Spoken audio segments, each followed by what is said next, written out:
noite. Em tempos modernos é cada vez maior a dependência da sociedade em relação ao animal. Dependência que está associada ao abate e consumo, mas também à adoção e criação de cães e gatos, entre outras espécies. Essa convivência do homem com o animal nem sempre é saudável por conta exatamente de atitudes perversas e criminosas praticadas por pessoas das mais variadas idades. Os animais são protegidos pela Constituição brasileira por leis e decretos instituídos desde 1934. Mas na prática, o que vemos são animais sendo espancados, puxados por carroças, aprisionados em jaulas e gaiolas, sendo abatidos para o consumo humano ou para a fabricação de cosméticos, utilizados em modalidades esportivas como vaquejadas e touradas, sendo estimulados a participar de rinhas em rodas de apostas ou servindo como cobaias em pesquisas científicas. Ativistas e defensores dos direitos dos animais travam uma batalha muito difícil com o objetivo de conscientizar a população a ter uma postura mais humana e civilizada com os seres de outras espécies. Maus tratos aos animais é o tema do Opinião Pernambuco de hoje. E para o debate convidamos Ariene Bassoli, professora do Centro de Biociências da UFPE e coordenadora do programa Adote um Vira-Lata. Amaro Fernandes, analista ambiental e responsável pelo Núcleo de Fiscalização do IBAMA em Pernambuco. Bem, vamos começar o nosso programa e eu queria trazer aqui para uma primeira reflexão esse caso recente que a gente teve nos Estados Unidos de um gorila, chamado de Arambe, pelos visitantes, que acabou sendo abatido depois de ficar em torno de 10 minutos com um garoto de 4 anos que teria caído em sua jaula. Então, a pergunta que eu trago é, ele acabou sendo assassinado porque ele representava uma ameaça para a criança ou porque ele estava fora do seu habitat natural? Quer dizer, o que é que está por trás das atitudes dos homens que aprisionam animais, que os tiram de seus ambientes naturais e os colocam em jaulas? Ariene. Boa noite. Boa noite. Obrigada pelo convite. Esse caso é um caso bastante polêmico, né? E as discussões têm sido bastante amplas acerca do caso. E, na verdade, ele era um gorila que nasceu no cativeiro, ele nunca viveu na natureza, realmente ele estava fora do seu habitat, mas eu acho que aquela situação ali seguiu-se as recomendações, né? O animal foi abatido para salvar a vida humana, né? Então, infelizmente, ainda se tem esse procedimento, né? Várias discussões foram levantadas em relação a fazer um anestésico no animal, mas aí teriam várias possibilidades de reação, o anestésico não faria efeito imediato e o gorila poderia atacar mais a criança, mas não, porque ele na verdade não atacou a criança, né? Os vídeos que mostram que ele estava agindo de maneira a tentar proteger a criança, né? Na verdade, eu acho que ali o que faltou mesmo foi o cuidado dos pais e uma maior forma de proteger o animal.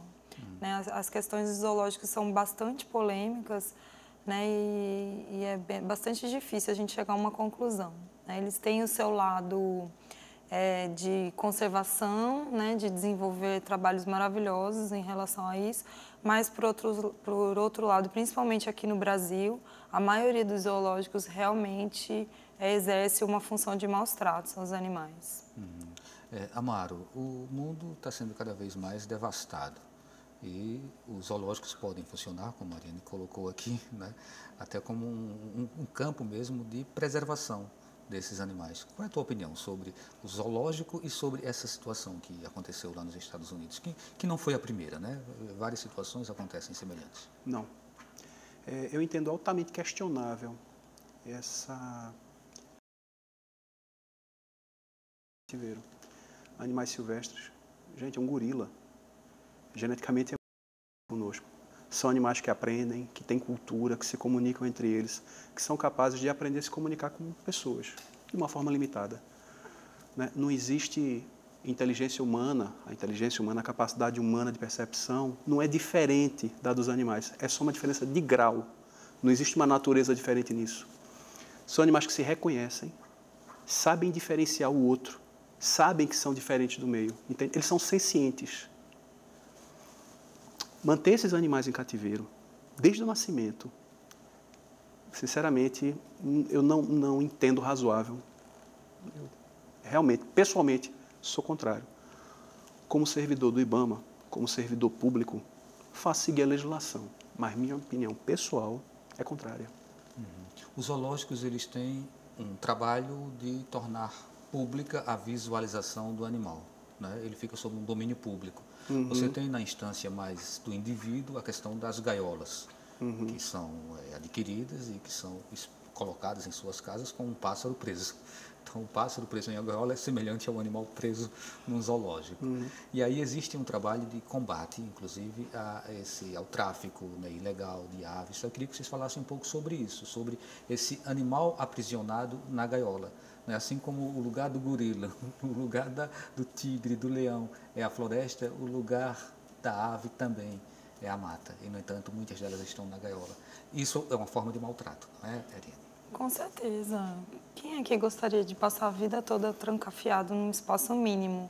Né? O passarinho, ele nasceu para voar e a gaiola retira totalmente qualquer dessa função fisiológica dele e qualquer tipo de perspectiva. Né? Eu acho que o animal, ele nasce por objetivo próprio dele, da vida dele. Né? Então, qualquer coisa que você faça para retirá-lo do seu natural, é maus tratos.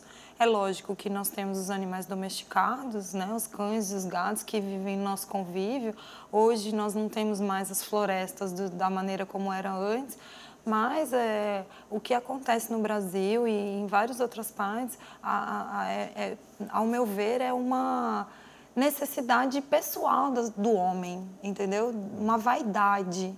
Por quê? Porque as pessoas pagam muito dinheiro por esses animais que são capturados na natureza, entendeu? Tem passarinhos que são vendidos aí por 20 mil reais. É uma coisa absurda, entendeu? Então, assim, se tem gente que compra, tem gente que vai atrás para capturar e para vender, porque vê lucro fácil nessa situação, né? Agora, um exemplar que ele venda por esse valor, quantos morreram para conseguir ter um vivo?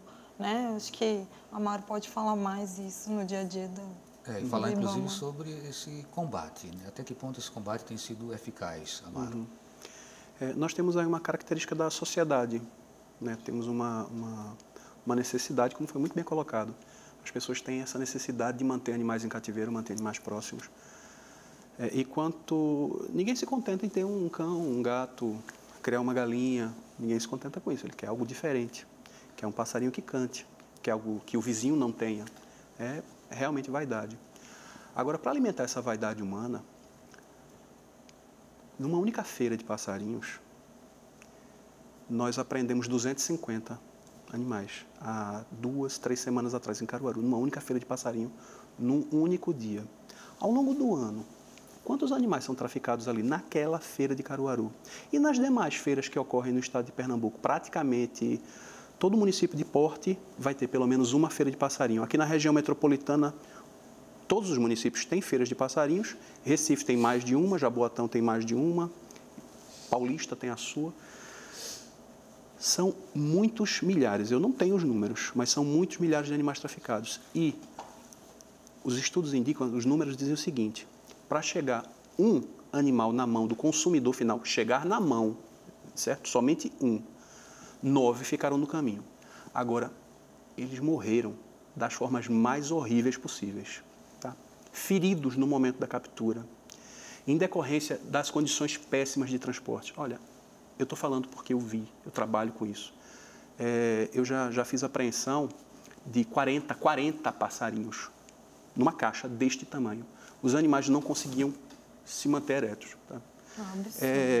Eles estavam tão apertados que eles se feriam somente se debatendo. Alimentação, água, não tem não.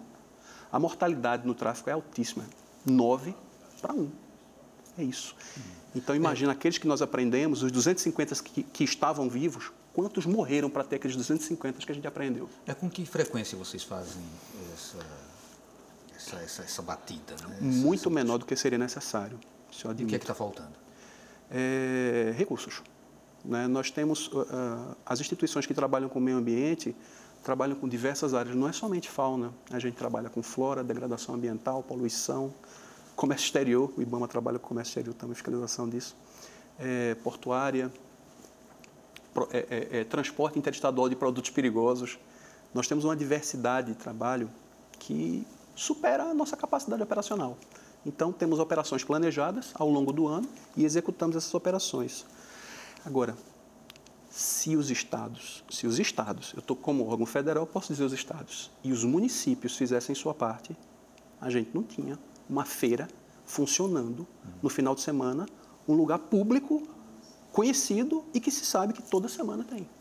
Então, os municípios, o estado poderiam entrar nessa briga, nessa luta? Certamente. Não esperar apenas pela instância do IBAMA para poder exercer uma atuação. Certamente é crime. É crime. Está previsto em lei. Né? Se é crime, é obrigação do Estado, através de suas polícias, coibir. E os municípios? As feiras não são espaços públicos municipais? Por que os municípios não agem? Ariane, os movimentos sociais, as ONGs, as entidades, né, de proteção aos animais, elas não exercem um trabalho mais efetivo no sentido de possibilitar essa aproximação entre órgãos fiscalizadores para que eles tenham uma atuação mais eficaz, mais contundente? Veja, infelizmente, nós não temos ONGs e sociedades protetoras da forma como tem nos Estados Unidos, entendeu? Aqui, as ONGs que existem não tem recurso de nada, de ninguém, não recebem verba de ninguém, entendeu? Cada um que faz é pelo seu gosto e assim pela sua força de vontade, tirando dinheiro do seu bolso para resgatar os animais. E a maioria trabalha com cães e gatos, né, que são aqueles que estão mais aos nossos olhos, né? Mas em relação a essa questão da fiscalização do Estado, é uma pena, porque Pernambuco foi um dos primeiros estados a ter uma delegacia especializada, que é a DEPOMA, né, que é a Delegacia do Meio Ambiente.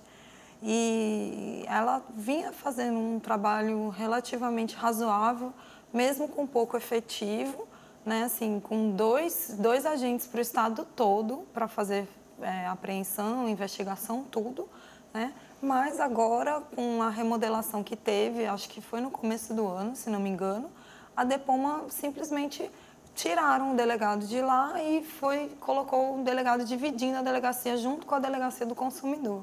Então, o que já era pouco, ficou mais escasso ainda. Então, as denúncias que são feitas não tem tanta capacidade de ser investigadas e serem punidas, né? E aí fica fácil. Certo. Então, o que é preciso se saber é que a prática de criar aves, ela é um crime, ela deve ser combatida e que mesmo as pessoas que criam um papagaio na sua casa estão também cometendo um crime. Não é isso, Amaro? Exatamente. Eu gostaria de fazer só... Ontem mesmo eu vi uma pessoa com um papagaio, né, em uma rua, ela com o papagaio na mão, estava brincando, parece que era um papagaio domesticado. O IBAMA pode atuar numa residência onde a pessoa esteja com um papagaio? Atua sim. Eu quero lembrar que, a esse respeito, existe uma possibilidade de manutenção em cativeiro de forma legal, tá certo? Existem estabelecimentos que vendem animais silvestres. Também considero altamente questionável, né? Pelo fato do animal ter nascido em cativeiro, estar licenciado, ele poder ser vendido. Enquanto que outros animais da mesma espécie são livres. Eu acho questionável, mas pode sim se criar. E com relação ao ingresso em residência, a legislação diz o seguinte: o domicílio é inviolável, exceto através de mandato judicial e em flagrante delito. Manutenção de animal silvestre em cativeiro sem autorização é crime. Artigo 29 da Lei dos Crimes Ambientais. Crime flagrante. A gente ingressa. Já ingressei em diversas residências, se necessário, danificando a porta para ingressar. Mas é feito. Aí, no caso, a tolerância para o animal doméstico, né? que é gato, cachorro. Tem mais animais que se enquadram dentro desse perfil do doméstico, além do gato e do cachorro? A tartaruga, por exemplo, é silvestre ou não? a maioria das tartarugas que são criadas no Brasil são silvestres, né? Estão protegidas pela legislação. O jabuti, que é do mesmo grupo, mas é terrestre, né? Tem aquela patinha em formato mais arredondado, como um elefantezinho, patinha de elefante, né? Terrestre também. Também animal silvestre. Animal doméstico tem uma portaria que indica, são diversos, avestruz, os galos, galinhas, né? Perus, patos, abelha. A abelha Apis mellifera é considerada animal doméstico. Tá? São uma vintena. Inclusive alguns passarinhos, como por exemplo o canário belga. Ele é considerado animal doméstico. Agora, os que estão associados à afetividade humana, né, que são companheiros, que passam a conviver e que passam a interferir no comportamento das pessoas, aí você tem principalmente gato, cachorro, o hamster está dentro dessa classificação também? Poderia ser. Eu já vi, voltando para animal silvestre, eu já vi gente chorando porque o papagaio foi apreendido. Né? Animal silvestre. Mas são animais belíssimos, né? São belíssimos papagaios. Os pistacídeos, né? Todo o grupo é muito bonito, tem a capacidade de interagir verbalizando, inclusive imitando os sons que nós produzimos. O papagaio fala, né? Na verdade, é apenas a repetição. Certo, Amaro. A gente vai precisar fazer um intervalo. Pois não. Eu queria que no próximo bloco a gente trouxesse a questão da utilização dos animais para puxar carroças ou como meio de transporte. Né? Então, nós temos aí os cavalos, os burros, né, que historicamente sempre fizeram parte da vida da sociedade. Até que ponto esse tipo de uso pode ser considerado também um maltrato. Então, a gente faz um intervalo e volta daqui a pouquinho.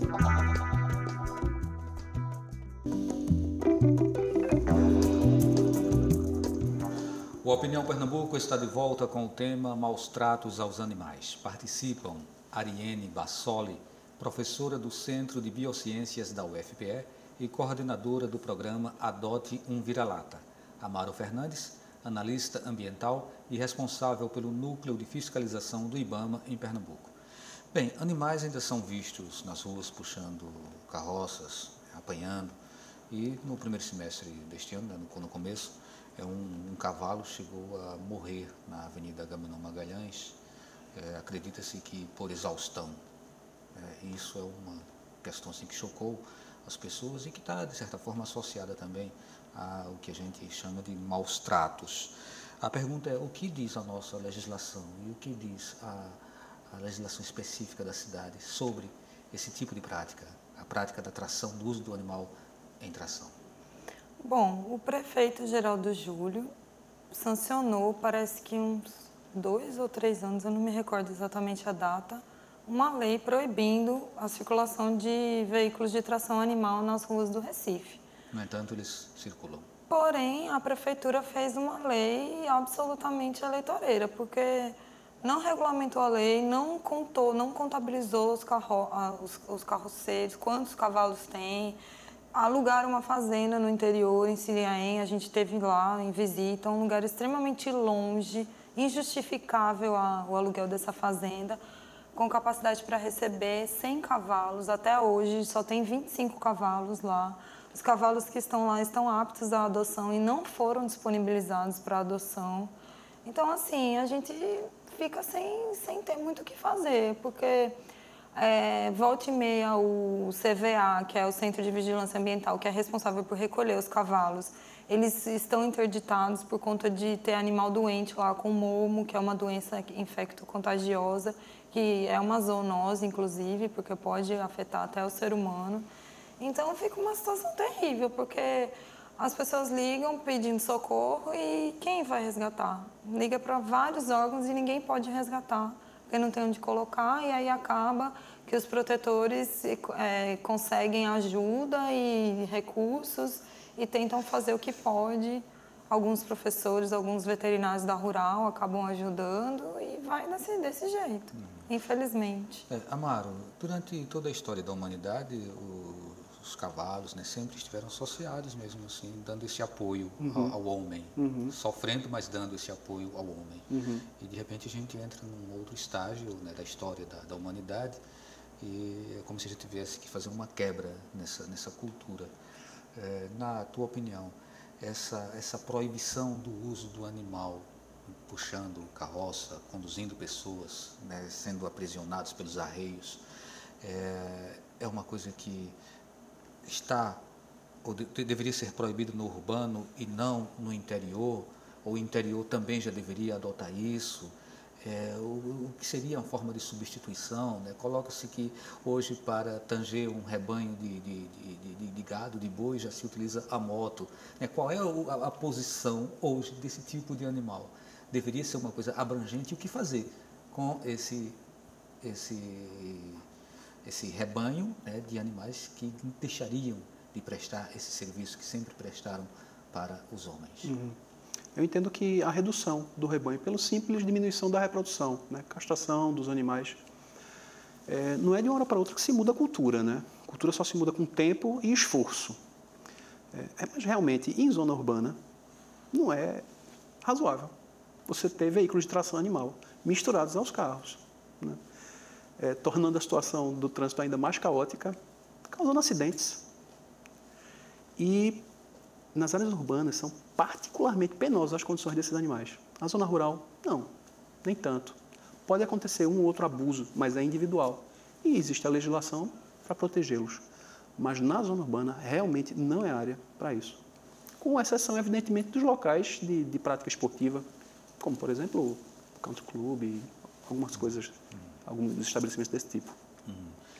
Ainda dentro dessa linha tem a história dos jumentos, né? O jirico nordestino, que ultimamente ele tem sido colocado como um ser desprezível e por conta disso tem vagado muito e tem inclusive provocado acidentes, e algumas medidas têm sido tomadas de confinamento, de castração. Eu queria que vocês falassem um pouco, você primeiramente, Ariane, sobre essa situação que está surgindo em torno desse animal, né? O que é que se pode fazer para preservar esse bicho que foi tão importante, que faz parte, inclusive, dessa cultura do homem nordestino? Eu acho que a educação é primordial, né? Como ele falou, a questão da cultural, mas eu acho que se houvesse uma educação que fosse constante, que se inserisse nas escolas, se criariam novos hábitos, né? E eu acho que a área urbana, a área rural poderia, sim, abarcar esses animais que estão na zona urbana. O problema que eu vejo em relação até mesmo a esses que não são os cavalos, mas os burros, o problema é que quem utiliza eles na área urbana muitas vezes depende daquilo como forma de sobrevivência, né? Então essas pessoas, elas não podem simplesmente ser retirada aquele meio de sobrevivência dela e de repente ela ficar sem o seu sustento, né? Então eu acho que o poder público, ele tem que pensar nisso e tem que ver uma forma de chegar a uma solução. Existem várias formas de se substituir mesmo o trabalho desses animais, né? O cavalo de lata. Recife é uma cidade plana, né? O cavalo de lata ele usa uma bicicleta para puxar. Então o que o animal puxaria, o homem puxaria. E também tem o cavalo de lata puxado por moto, né? A motor, que também talvez fosse razoavelmente acessível, né? Então vamos para um ponto que talvez seja mais polêmico ainda. Eu vi num dos jornais daqui essa semana um artigo grande sobre a questão da vaquejada, que é um esporte tradicional do Nordeste. Pernambuco faz parte, né, dessa tradição e, no entanto, o animal, na visão de algumas pessoas, ele sofre, né, ele é maltratado. Quando se pega no rabo dele, quando se quebra o rabo dele, às vezes, quando ele tomba para poder marcar a pontuação do corredor de vaquejada. Isso é maltrato, Amaro? Eu tenho parecer dizendo que é. Eu tenho parecer jurídico dizendo que é. Então, se é crime. Crime. Mas acontece tão abertamente? Exatamente. Nós temos hoje uma mudança na sociedade. Tempo e esforço, não é verdade? A gente começa a perceber mudanças no entendimento dos juristas. mudanças na posição das pessoas, né? É isso que faz a mudança de atitude. Então, com base nessas informações, é que a gente pode começar a agir. Com base nesses pareceres, nessas informações que estão sendo reunidas. O IBAMA teria o papel também, a função também de fiscalizar, de ir atrás, de se apresentar numa vaquejada, por exemplo, e dizer, olha, isso aqui não pode acontecer? Existe a competência prevalente, que seria dos municípios e do Estado, e o IBAMA poderia fazer por supletividade. Mas nunca fez? Não, e nem é o foco do IBAMA. Com relação a maus tratos de animais, o foco do IBAMA é tráfico de fauna. Ariane? Está tendo um julgamento no Supremo, né, sobre uma lei do estado do Ceará, né, e tem vários abaixo-assinados rolando nas redes sociais, arrecadando assinaturas para que acabar com a vaquejada? Seja proibido nacionalmente a vaquejada, porque é maus tratos. Você é favorável a essa proibição? Claro, com certeza, sim. Eu sou ativista pelos direitos dos animais. Eu acho que vaquejada não é cultura, assim como a tourada não é cultura. E se temos que evoluir, que os animais estejam aí nesse quadro de evolução e que eles sejam melhores tratados, né? Já chega a quantidade de animais que são mortos para alimentação, por exemplo, para vestuário. Qual a necessidade disso, né? A gente tem que começar a repensar, porque realmente o planeta não vai aguentar muito tempo nesse ritmo.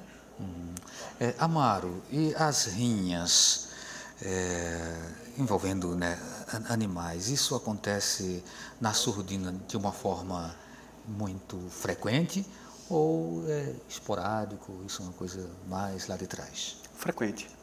São sociedades organizadas. A experiência que eu tenho em combate à rinha é que ela acontece de forma regular, tá certo? Existe todo um grupo envolvido. Em minha opinião, aquilo é formação de quadrilha, mas esse não é o entendimento adotado pelas polícias. Por que formação de quadrilha? Porque está organizado. Tem cobrança de ingresso, né? As pessoas se conhecem, são associados àqueles clubes. São feitas apostas estabelecidas, tem lá quadro de apostas, vende-se bebida alcoólica, é uma verdadeira festa. Em 2012, nós fechamos uma rinha de canários aqui, era muito tradicional, só você vê na estrutura, um acabamento em cerâmica Brenan, altíssimo nível, realmente tinha apostas de 10 mil reais, nós pegamos pools de apostas, né? Uma aposta. Animais que valiam 10, 20 mil reais. A gente está falando de canário da terra, um passarinho, animal silvestre. Recentemente foi feito um trabalho em conjunto com a Polícia Federal, tá? Eles tiveram a informação e pediram que o IBAMA participasse e foi fechada uma rinha de galo de briga aqui no município de Gravatá, né? Quase 200 animais apreendidos, quase 200 galos apreendidos. E para quem já viu uma rinha, né? Procura na internet, tem disponível. Quem tiver interesse em ver sangue, ver aquela desgraça, tá lá, os galos se matando. Tá? Eles são treinados como combatentes, certo? São treinados. Aí diz, não, é o instinto deles se bater. Que instinto é esse? Você pega dois animais do mesmo porte, do mesmo peso, saudáveis, jovens, e pressiona o peito de um contra o outro, dentro de um espaço confinado. Que instinto é esse? É o instinto dele de se pegar? Não, o instinto do ser humano, né? Que é ver o sangue mesmo. Loucura. É loucura. Loucura, insanidade. Injustificável. A Idade Média já acabou, eu acho que faz tempo. Com certeza.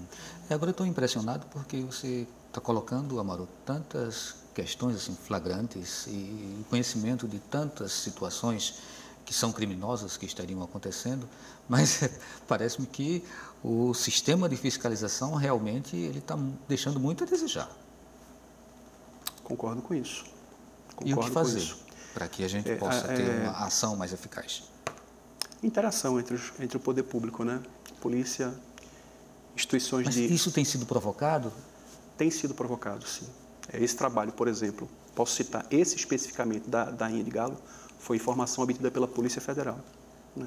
Convidou o IBAMA para participar e nós fizemos a trabalho administrativo, eles fizeram um trabalho policial. A outra rinha de Canário da Terra que eu te falei foi feita em conjunto com a Polícia Rodoviária Federal.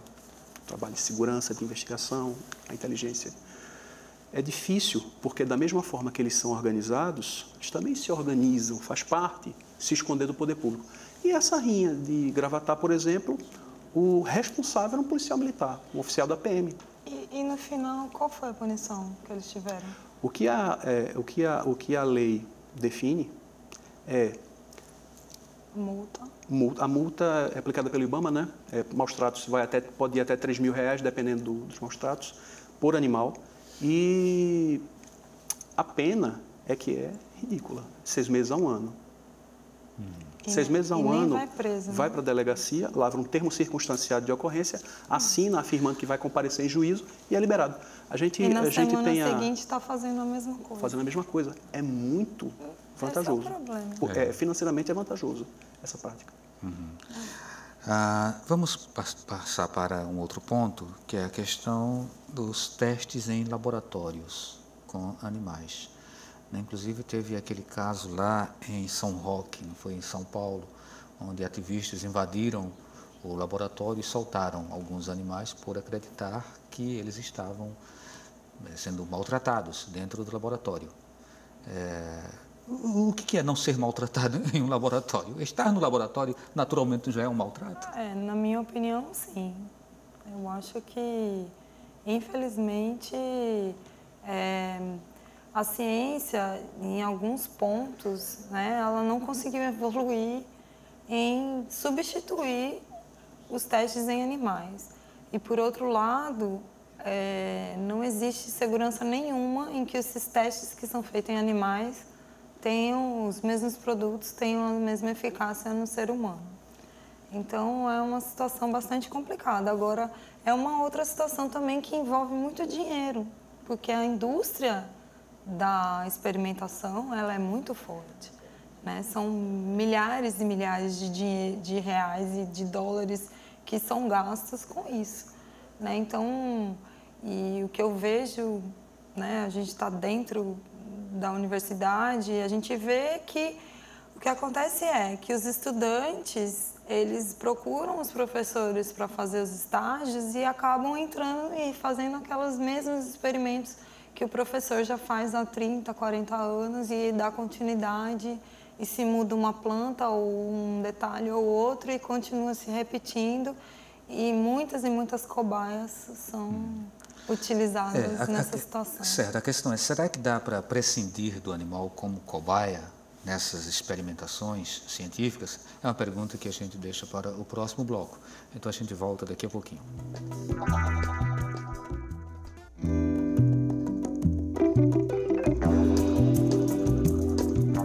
União Pernambuco está de volta com o tema Maus Tratos aos Animais. Participam Ariene Bassoli, professora do Centro de Biociências da UFPE e coordenadora do programa Adote um Vira-Lata, Amaro Fernandes, analista ambiental e responsável pelo Núcleo de Fiscalização do IBAMA em Pernambuco.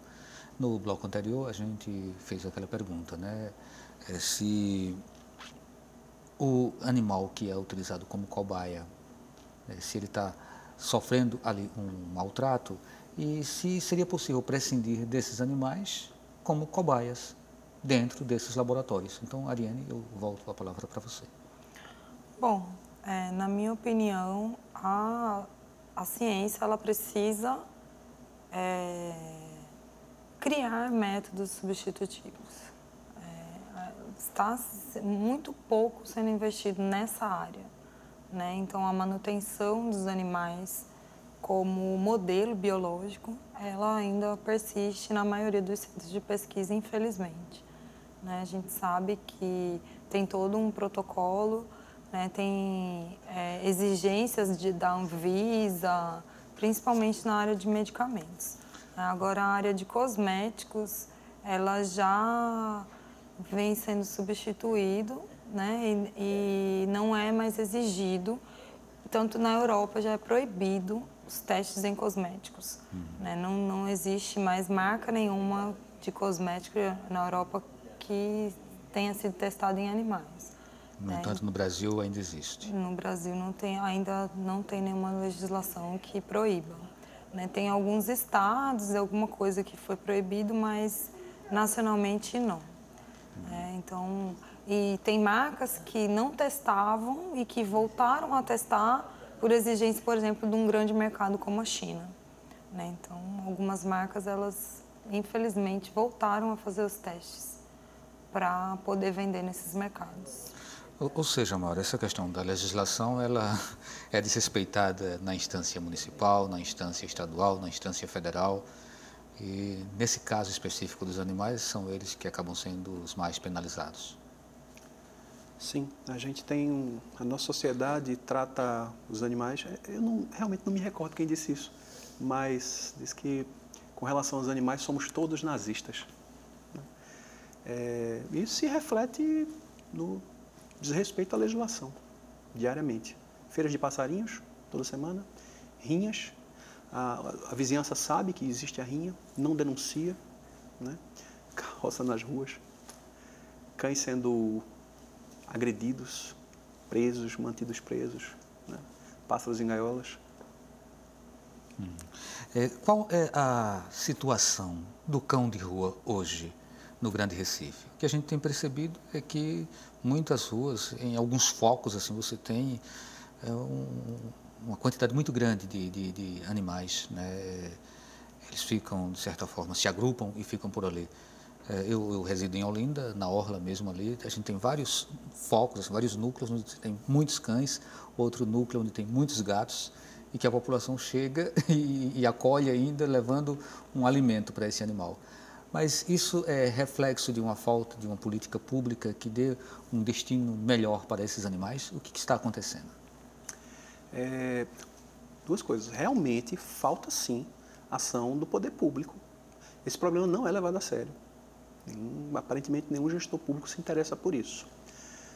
Vai ser oneroso resolver o problema, vai ser caro e vai contrariar a lógica da população. Uma pessoa que vai e alimenta o cachorrinho ali, né? Estou fazendo um bem para ele, ele está na rua, está livre. A rua é um lugar terrível para animal. Né? Atropelamento, doenças, né? Brigas. Realmente o ambiente urbano é extremamente cruel com animais de rua. E por que não adota um animal? Ao invés de estar alimentando 10, 15 num canto, adota, castra, mantém ele em casa. Aí sim eu digo, você gosta de animal. O que é o programa Adote um Vira-Lata? O programa Adote um Vira-Lata é um programa de extensão da universidade que trabalha com eventos de adoção e mutirões de castração. Né? A gente faz esse trabalho já, o programa ele começou como projeto em 2007, né? A gente já vai fazer 9 anos, e como programa em 2010. Nós realizamos eventos todo mês, né, no Parque de Exposição do Cordeiro, e os mutirões de castração dependem da verba. Também a gente realiza das comunidades no entorno da UFPE. A gente vai nas casas, faz o cadastro dos animais e também fazemos algumas intervenções nas escolas, né, fazendo a parte educativa, também com os tutores de animais, porque geralmente os nossos mutirões são aos domingos, e aí enquanto ele fica lá esperando o animal ser castrado, ele passa por uma roda de diálogos, né, onde são tratados esses assuntos. Mas realmente a situação dos animais não digo de rua, porque eles não são da rua, né, eles são em situação de rua, está muito crítica, porque antes de 2010 a gente tinha a carrocinha. A carrocinha ela capturava os animais da rua e após 3 dias, se esse animal não fosse resgatado pelo seu tutor, ele era eutanasiado, né, ou assassinado, como queira. Mas a partir de 2010 a gente tem a lei estadual, né, que proíbe a captura e a eutanásia. Só que a lei ela prevê também que as prefeituras são responsáveis por fazer programas de castração em massa, né? Castração em massa significa castrar 80% da população. Mas sem recolhimento, deixando na rua? Não, sem recolhimento. Não pode, a prefeitura pode recolher, ela não pode eutanasiar, entendeu? Animal que esteja saudável, né, ela não pode eutanasiar. Só que a prefeitura não tem estrutura para recolher todos os animais. A prefeitura mesmo estima que tem mais de 100 mil animais abandonados nas ruas. Aonde é que ela vai colocar esses animais? Então, você tem um controle de vacinação, por exemplo, desses animais? Olha, a prefeitura não vacina animal sem tutor. Então há um risco imenente de que um cachorro daqueles contraia a raiva e transmita. Com certeza. Infelizmente, a prefeitura deixa a desejar. A prefeitura não, as prefeituras em geral. Porque ainda Recife faz um programa de castração que não é o ideal, mas ainda começou a fazer. Agora, as outras prefeituras, não. Outro dia eu participei de uma audiência pública que foi, assim, lastimável a atuação dos representantes da prefeitura de Olinda. Ele veio dizer que a prefeitura estava fazendo castração. Eles tinham pago 200 cirurgias. O que são 200 cirurgias no montante de animais que existe? Nós temos aqui uma participação de Sevi Vasconcelos. Ela pergunta por que não se tomou uma atitude ao uso de animais em vaquejadas, rinhas de galos e laboratórios. A gente colocou aqui que o problema existe. A pergunta dela é por que não se tomou ou não se toma, né, atitudes. A outra questão também é do Arnaldo, ele botar a Feira de Passarinho da Madalena começa às 4 da manhã para escapar do IBAMA. O que é que você fala sobre isso, Amaro? Eu mesmo, como fiscal do IBAMA, já fui várias vezes à Feira da Madalena. Já fiscalizei. Às 4 da manhã? Às 4 da manhã. São madrugadas, são noites que começam muito cedo, né? Dia de trabalho que começa muito cedo. Trabalhar com fauna é sempre difícil. E o que aconteceu lá? Apreensão de animais, condução. Encontrando os animais silvestres em exposição, né? O responsável é identificado, a gente procura aí a paisana, sem fardamento, para poder identificar o traficante. Né? Os animais apreendidos e o responsável conduzido à delegacia. É autuado, multado por animal, tá? R$500 pela exposição à venda por animal, e é dobrado, porque ele está traficando, então fica R$1.000 por animal. Chega na delegacia, ele assina o TCO e sai. Às vezes ele sai antes da fiscalização. A fiscalização fica lá por um motivo ou outro, ele sai antes. A legislação é muito branda. Tem outra pergunta aqui, Rita de Cássia. O IBAMA tem poder de atuar no interior do Estado? Não só tem poder, como atua. Caruaru, por exemplo, que eu citei no outro bloco do programa, a Feira de Caruaru. Ariane, talvez a forma mais grave de se maltratar um animal, ela faz parte de uma cultura secular que tem a ver com a própria origem da humanidade, né? Quando se coloca que o homem ele vai ingerir um determinado tipo de animal e ele vai caçar, ou seja, né, o abate de animal para o consumo. Até que ponto isso representa, dentro da visão de ativistas, um maltrato ao animal? A saída dentro dessa visão seria todo mundo ser vegetariano ou ser vegano? Seria um sonho, né? Seria não, é um sonho. Eu já usei essa expressão, né? O animal, ele nasce para viver a vida dele, ele não nasce para servir ao ser humano, né? E infelizmente, a humanidade está presa a essa cultura de se alimentar por carne, né? Sou vegana, eu estou viva, né? Eu não preciso comer animais para sobreviver. É lógico que isso é uma questão cultural. Eu sou vegana há pouquíssimo tempo, eu passei muitos anos vegetariana, né? Ligada mais por uma questão do mercado, porque você se sente preso àquilo, né? É aquela propaganda do leite, é a propaganda do queijo, e você acaba tendo aquela opção como mais fácil. Mas, com certeza, você se tornar uma pessoa que não se alimenta de animais vai ser muito melhor para a sua saúde. Você já colocou, inclusive, produtos derivados de animais. Sim, sim, isso faz parte do veganismo, né? É uma vida toda sem consumo de nada de origem animal e nem utilização, né, no couro, em nada. E se preocupar também com as marcas que fazem testes, né? Isso faz parte da cultura do veganismo. Uma filosofia que pressupõe uma convivência sem nenhum tipo de maltrato ao Exatamente, animal. sem nenhum tipo de utilização de animais. Então, assim, a expectativa é muito boa, o mercado voltado para o público vegano vem crescendo, estão surgindo novos produtos com excelente qualidade, então, assim, não tem por que não experimentar, ficar sem. Né? Você pode começar devagar e se adaptando e você vai ver que o seu organismo não precisa. Né? O leite é uma coisa impressionante, é impressionante.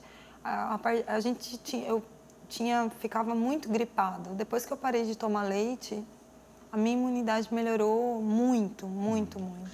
Dentro dessa linha de raciocínio, Amaro, fica meio estranho, não? Você dizer, prender o animal é crime, matar o animal não é crime.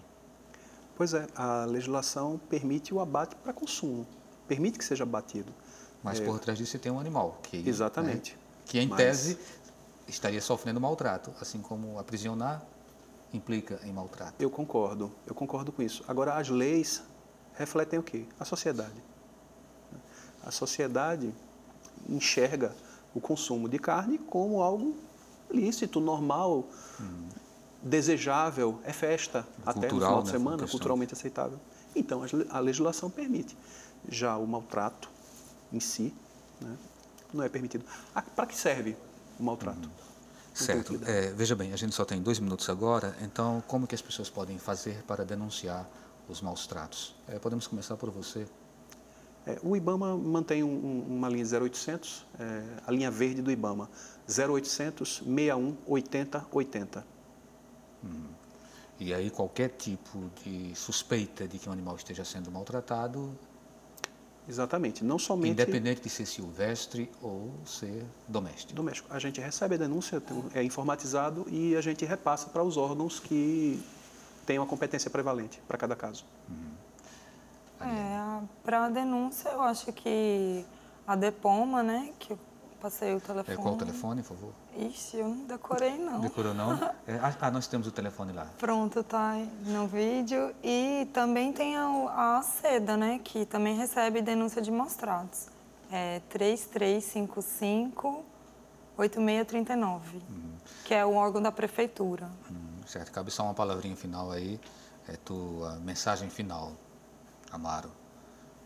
O que as pessoas devem fazer além de denunciar? Seria uma questão de conscientização, uma questão de educação? Qual é a tua expectativa para que possa haver uma mudança em relação a essa forma como as pessoas veem o problema? A minha expectativa, sinceramente, é fim de Feira Livre Passarinho. Basta ninguém mais comprar. Ok. Ariane, rapidinho. Eu vou convidar para o Festival Vegano, que vai acontecer 2 e 3 de julho na Faculdade de Santa Helena. Vão ter vários estandes com comida. Ok, muito obrigado a vocês, obrigado a você que nos acompanhou também. A Opinião Pernambuco de hoje fica por aqui. Até o próximo programa.